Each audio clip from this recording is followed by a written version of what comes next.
नमस्कार मेरे प्यारे सभी साथियों। देखिए एएलपी का रिजल्ट आ गया और समय भी बहुत कम बचा हुआ है, तो इन सब चीज़ों में ज़्यादा मत पड़ो। मैं आपको समझा के जा रहा हूँ कि भई नंबर आपके कितने में से हैं ये, 75 में से हैं या 100 में से हैं। 5 मिनट की मात्र वीडियो है, इसमें सारा कन्फ्यूजन दूर कर दूँगा और आगे की प्लानिंग आपकी किस तरह होनी चाहिए पढ़ाई को लेके, मैं उसमें भी बहुत सारी हेल्प आपकी करने वाला हूँ। देखो पिछली वाली जॉब में मैं लगा हूँ, इस वाली जॉब में आप लग जाओ। कम से कम एक बार मिलेंगे तो अपना बातचीत चलती रहेगी। तो सबसे बड़ी दिक्कत ये हो रही है कि भई ये जो नंबर बच्चों के आए हैं, ये जो बढ़े हैं, क्या हर शिफ्ट का नॉर्मलाइज़ेशन बच्चों को इतना मिला है कि बच्चों के नंबर इतने ज़्यादा बढ़ गए? देखो ज़रा ध्यान से। सबसे पहला तो ये है कि भई मैथ का एक प्रैक्टिस सेट बैच हमने शुरू कर दिया है आपके लिए। 20 से 22 प्रैक्टिस सेट मैं कराने वाला हूँ और आपको मैथ एक्स्ट्रा पढ़ने की ज़रूरत है नहीं, क्योंकि आपने सीबीटी 1 क्वालीफाई किया है, तो आपका मैथ इतना बेकार नहीं है कि आपको ज़्यादा लेवल पढ़ना पड़ेगा। प्रैक्टिस सेट में इतने शानदार-शानदार क्वेश्चन है ना कि आपके सारे कॉन्सेप्ट रिवाइज़ करा दूँगा मैं पक्का, ठीक है? उसके बाद में रीजनिंग प्लस बेसिक साइंस के लिए भी आपका बैच हो सकता है 1-2 दिन में वो भी शुरू हो जाए। फिलहाल ये कल डेली सुबह 9:30 बजे, कल 9 बजे प्रैक्टिस सेट लेके आएँगे, सभी लोग लाइव आइएगा, ठीक है? बहुत हेल्प मिलेगी आपको। उसके बाद अगर कोई भी अपडेट आप चाहते हो तो Pinaka academy official Telegram join कर लो, वहाँ आपको सब तरह की इन्फॉर्मेशन मिल जाती है। अब बातचीत करते हैं कि भाई ये मुद्दा क्या था।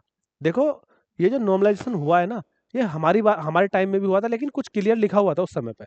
इस बार क्लियर उन्होंने दिया नहीं है, तो सबको ये लग रहा है कि यार ये जो नंबर बढ़े हैं 42 से 63 हो गए, तो क्या ये 75 में से हैं या 100 में से हैं? तो सारा कन्फ्यूजन अभी का अभी खत्म हो जाएगा। देखो ये एक बच्चा है, इसने बिलासपुर से फॉर्म भरा था और ये उनकी इन्फॉर्मेशन है। इन्होंने 75 में से ये जो अटेम्प्ट क्वेश्चन करे वो है 68 और टोटल वैलिड क्वेश्चन थे 75। मतलब इनकी शिफ्ट में कोई भी एक भी ऐसा क्वेश्चन नहीं था जो हटा हो, मतलब जो कैंसिल हुआ हो। जैसा गलत कोई क्वेश्चन होगा तो कैंसिल। तो इन्होंने कहा कि वैलिड क्वेश्चन 75 के 75 थे। इन्होंने अटेम्प्ट किए थे 68, ठीक है? टोटल क्वेश्चन पे 75 थे और वैलिड भी 68 क्वेश्चन अटेम्प्ट करे हैं।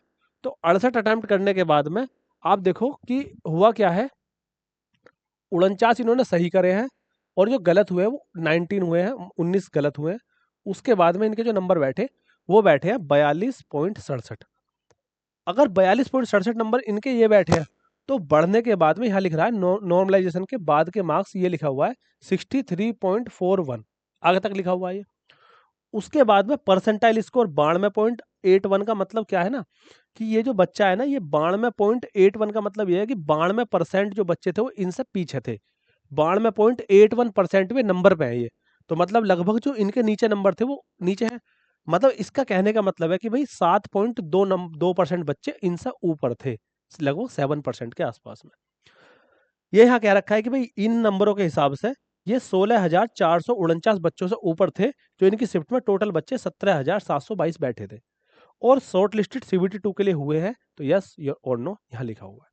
लेकिन सबसे बड़ा मुद्दा जो फंसता है वो यहाँ फंसता है।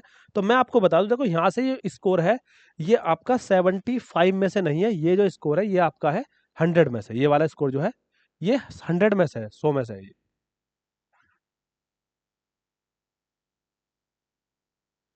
ठीक है भाई। तो मतलब कहने का ये है इसमें कि जो 42 स्कोर इनका था ना, ये 42 स्कोर 75 में से था। ऐसा मानो कि 75 और ये जो स्कोर है ये आपका 100 में से लिखा हुआ है। ऐसा मानो कि भाई 75 है तो 42 का स्कोर 75 पे इनका बैठा था, 75 पे, और ये 100 के अकॉर्डिंग कितना इनका स्कोर बैठना चाहिए था ये लिखा हुआ है। 25 से काटा 3 बार, ये 4 बार काटा, इसको 14, 14 चौका 56, लगभग 56 नंबर इनके इसके अकॉर्डिंग बैठने चाहिए थे। लेकिन बैठे कितने इनके? इनके नंबर बैठे हैं 63। ठीक है? तो स्कोर इनका इतना बढ़ा है। अब अगर आप ये कह रहे हो कि भैया हमें ये पता करना है कि हमारी शिफ्ट में जो बच्चों को नॉर्मलाइजेशन मिला है वो कितना मिला है, अगर आप ये पता करना चाह रहे हो, तो इसके लिए सिंपल सी बात ये है कि भाई 63 नंबर है। आप ऐसा मानो कि ये परसेंटेज में लिखे हुए हैं, क्योंकि 100 में से जो भी स्कोर लिखा हुआ है, आप इतना तो जानते हो कि इस परसेंटेज का मतलब होता है 100 में से जितना। तो 63.41 जो नंबर है, ये आप इस तरह कर सकते हो कि 63.41 को इस तरह से लिखो और इसको आप 100 से भाग कर दो, ठीक है? और 75 से मल्टीप्लाई कर दो। सेम वही बात है, 25 या 75, 25 चौका 100। जो मैंने रिवर्स यहाँ किया था उसको यहाँ कर दो। 4 से कट कर दो, 3 से मल्टीप्लाई कर दो। तो मैं पूरा का पूरा कंप्लीट कर रहा हूँ आपके लिए। मैं इसको 64 मान लेता हूँ थोड़ी देर के लिए, अंदाजे के लिए। तो 4 से कट किया इसको, 16 चौका 64 होता है, 16 तिया 48। तो इनके नंबर 48 हो गए बढ़ने के बाद। अब 48 हो गए, इसका मतलब है कि भाई 42.67 थे और बढ़े कितने? लगभग इनके 5.5, 5.33 नंबर लगभग इनके बढ़े हैं। अगर आप इस तरह से पता करना चाहते हो तो आप अपने स्कोर को, जो भी आपका स्कोर है उसको 4 से भाग कर लो, 3 से मल्टीप्लाई कर लो, आपको पता चल जाएगा कि आपका स्कोर कितना बढ़ा है या कितना कम हुआ है। जो भी आपका स्कोर यहाँ पे आ रखा है आप उसके अकॉर्डिंग चेक कर लो कितना है। आपने स्कोर कार्ड चेक कर लिया है तो बताएंगे भाई हाँ भी आपने चेक कर लिया है। आप ये बताएंगे कि आपकी शिफ्ट में कितने नंबर बढ़े हैं, आपके किसके कितने कम हुए या किसके कितने नंबर बढ़े हैं, जो भी बच्चे शॉर्ट लिस्टेड है। बाकी हम लोग मैथ पढ़ने वाले बहुत अच्छे शानदार तरीके से, और भी जो हेल्प है वो सब चीजें हम कोशिश करेंगे कि यार आपका ये जो 20 दिन का सफर है इसमें बहुत धुआंधार मेहनत आप भी करो और हम भी आपके साथ लगे रहें, ठीक है। तो ये समझ में आपके आ गया होगा कि भाई ये जो मार्क्स है ना, ये इस बच्चे के 42 नहीं थे, इस बच्चे का स्कोर था लगभग 56 के 57 नंबर के आसपास था इनका स्कोर, और बढ़ने के बाद में कितना हो गया, वो 63 हो गया। तो कितना नंबर बढ़ा, लगभग 6 नंबर के आसपास में इनके बढ़े हैं। अगर मैं 100 पे निकालता हूं तो अगर 75 पे तो 5.33 नंबर बढ़े। बात समझ में आ गई होगी कि अगर आपको अपना स्कोर चेक करना है कि कितना बढ़ा है, मैं दोबारा से रिपीट कर रहा हूं इस बात को कि आप इसको 4 से भाग करो, 3 से गुणा करो, क्योंकि ये 100 में से है। अगर आप चेक करोगे भी 63.41% निकालो 75 का, तो वही बात आती है कि 63.41 इंटू 75 अपॉन में 100, क्योंकि आप 75% निकालोगे इस तरह से, और कुछ 75% में फ्रैक्शन में आप पढ़ते हो 3/4, तो बात वही है।